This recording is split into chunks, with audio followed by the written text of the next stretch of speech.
আসসালামু আলাইকুম, আজমা কিচেনে সবাইকে স্বাগতম। চলে এলাম অন্যরকম দুটি রেসিপি নিয়ে। আজকের রেসিপি টাকি মাছের ভর্তা ও সাথে থাকবে পুঁটি মাছ ভাজা, যা আমরা সচরাচর বলে থাকি বিরান ফুডি। পুঁটি মাছ ভাজার সাথে থাকবে শুকনো মরিচ ভাজা।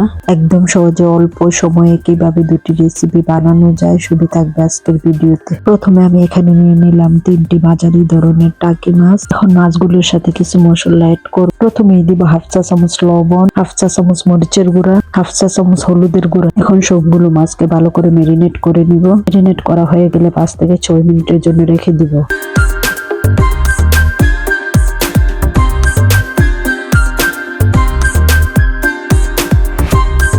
5 থেকে 6 মিনিট পরে মাছগুলোকে ভেজে নিব। এখন একটি গরম প্যানের মধ্যে দিয়ে দেব 10 থেকে 15 স্পুনের মতো সাদা তেল। তেলটা গরম হয়ে গেলে প্রথমে 5টি শুকনো মরিচ ভেজে নিব। মরিচগুলো ভাজা হয়ে গেছে, এখন আমি এগুলোকে উঠিয়ে নিব। মরিচগুলো উঠানো হয়ে গেলে একই তেলে আমি সবগুলো মাছ ভেজে নিব। 3 থেকে 4 মিনিট পরে আমি সবগুলো মাছ উল্টে দিব। একইভাবে আমি মাছের ওপর পিঠটাও ভেজে নিব।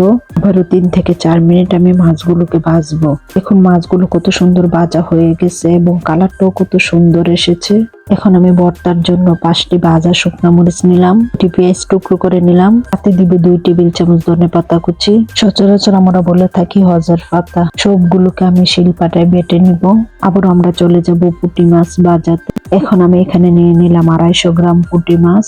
আমাদের আঞ্চলিক ভাষায় বলা হয় ফুডি মাছ। মাছগুলোকে আমি ভালো করে ধুয়ে পরিষ্কার করে নিলাম। এখন আমি এগুলোকে ভালো করে ম্যারিনেট করে নিব। সাথে দিব 1 চা চামচ লবণ, 1 চা চামচ মরিচের গুঁড়া, 1 চা চামচ হলুদের গুঁড়া। ভালো করে মাছগুলোকে ম্যারিনেট করে নিব। ম্যারিনেট করা হয়ে গেলে মাছগুলোকে 5 থেকে 6 মিনিটের জন্য রেখে দিব।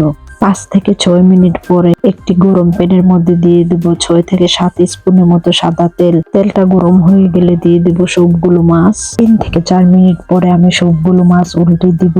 একইভাবে আমি সবগুলো মাছ ভেজে নিব। দেখুন মাছগুলো কত সুন্দর ভাজা হয়েছে এবং কালারটাও সুন্দর এসেছে। দেখুন মাছগুলো কত সুন্দর ভাজা হয়েছে। এরকম ভাজা মাছ খেতে ভালো লাগলে অবশ্যই বাসায় ট্রাই করবে। এরকম ভাজা মাছের সাথে শুকনো মরিচ হলে অনায়াসে ভাতের প্লেট শূন্য। এদিকে আমাদের মাছের ভর্তা হয়ে গেছে। দেখুন ভর্তাটা কত শুকনো শুকনো হয়েছে। ভর্তাটা অনেক টেস্টি ও মজার হয়েছে। আমাদের আঞ্চলিক ভাষায় টাকি মাছের ভর্তাকে বলা হয় লাডি মাছের ভর্তা। আশা করি ভিডিওটি আপনাদের ভালো লাগবে। আর ভিডিওটি ভালো লাগলে সাথে থাকবেন, বেশি বেশি করে লাইক, কমেন্টস, শেয়ার করবেন। আজকে এ পর্যন্ত, সবাই ভালো থাকবেন। আল্লাহ হাফেজ।